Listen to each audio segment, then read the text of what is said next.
Well, hello, it's Wednesday, so it must be time for Woolly Hats Wednesday Whip, and you join me here on a cold but trying to be sunny day. So, I hope you're well and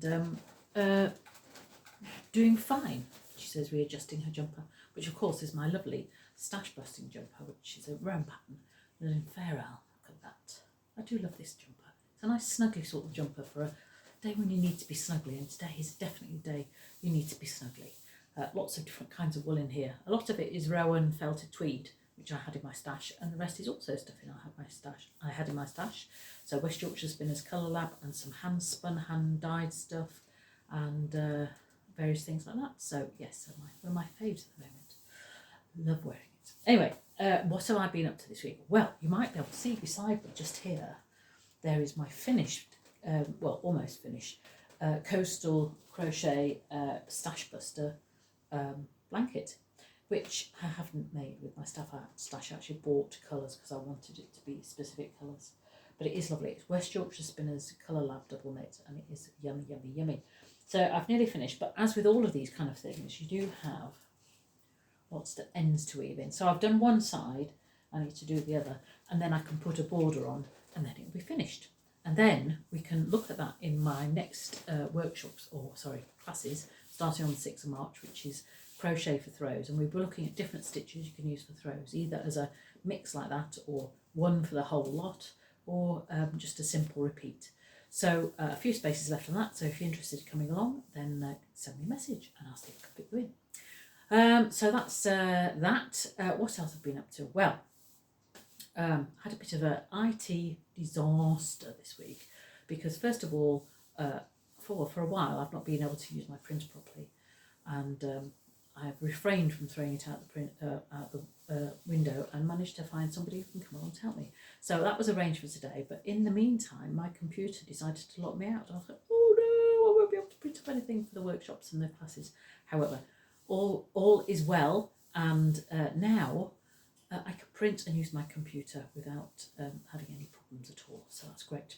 The only thing is, the dishwasher has just told me it's got an error message, which means the filter is blocked up. So that perhaps is a job for Mr. W. But I'm not doing that now. I'm going to be talking to you in my Woolly Hats Wednesday Whip and thinking about nice things. So, talking of nice things, when you finished a project, you can start a new one, yes! So you might remember I went and bought some lovely yarn. Where's it gone? There it is. So this is West Yorkshire Spinners Croft. So it's 100% Shetland wool. So it's alive. It's grown in Shetland, but they spin it in Yorkshire. So it's made in Yorkshire, UK, in accordance with WYS 984. There you go. So it's an association of Jamiesons and Smith, who are quite renowned people for producing Shetland wool. So they collect the Shetland wool, send it down to Yorkshire, and it's spun. And a lot of the Croft is plain colour, but I quite like this stuff. Mr. W wants a jumper, and he asked for beige. But I showed him the colour chart that I got recently, and he quite liked this colour here, which is a mixture of beige, a little bit of sort of purpley stuff, a little bit of green, a little bit of orange. There you go, lovely. And it's an Aran weight. So what am I going to make with this? Well, Mr. W has requested a fisherman's rib type jumper. So there you go. So there's a fisherman's rib type thing. So basically a fisherman's rib is a sort of an accentuated rib. You could do it in rib, but it wouldn't be accentuated. And what they use is, well, in the olden days it used to be called fisherman's rib stitch, but nowadays they call it brioche. Not the sweet bread that you eat, but a brioche knitting. And there's all kinds of books and things, and you can do all kinds of lots of complicated stitches. But the fisherman's rib is what they call a half brioche stitch. So all it means is that you carry or loop over some yarn on every other stitch that you're using, and that creates a bit of an exaggerated look for your stitch. So this is an American book, so I do have to sort of translate. It says you need so Cascade Peruvian Highland wool, which is they don't say what it is. So obviously I couldn't find that here because it's American. So I looked on Yarn Sub, which is an incredibly useful page on the Tinternet. yarn sub it's called, and you can put in there the name of the yarn. So if you've got a pattern with a discontinued yarn, or again something foreign that you can't pick up here, you can stick it in and it will come up with an alternative. So first of all, it told me it was like an Aran weight yarn, and so it's quite thick, and also it gives you a percentage of wool, or whether it's other materials and things like that. So that's what I did, and I thought, oh, I know what would be nice for this, and that's some West Yorkshire Spinners Croft yarn, because I've used it before and it is rather and it's nice and soft but quite firm, but like a lot of Shetland wool, it's quite furry, so it knits together well. It's not a slippery yarn, it's good, and that's why it's good for using for things like the fair round technique, because you want it to be in place, you don't want it to slip around while using it. So at the moment I'm doing a tension square, or as in the book it says gauge, because that's what they call it over there.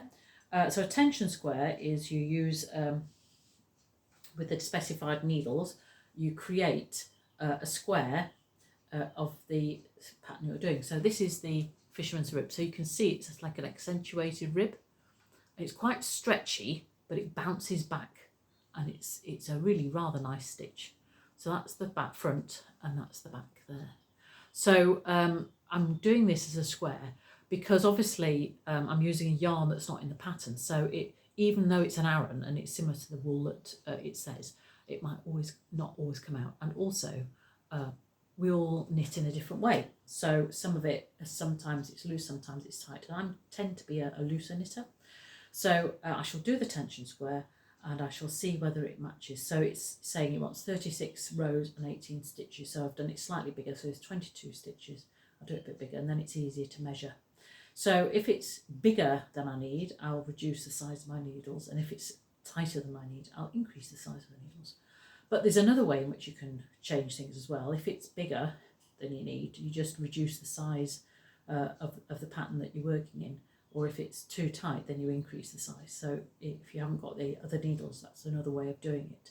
And the same works for crochet as well. So if it's too big, then you reduce the size of the hook, and if it's too small, you increase or change the size of the pattern that you're working to. So it's important, certainly with clothes, and when you're doing a throw like this, the tension doesn't really matter. But when you're doing a close like this, and you need a nice jumper there. So Mr. W wanted to show off his lovely physique, like this gentleman here. You don't want it too tight, you don't want it too baggy either. So I shall measure that and see how I get on.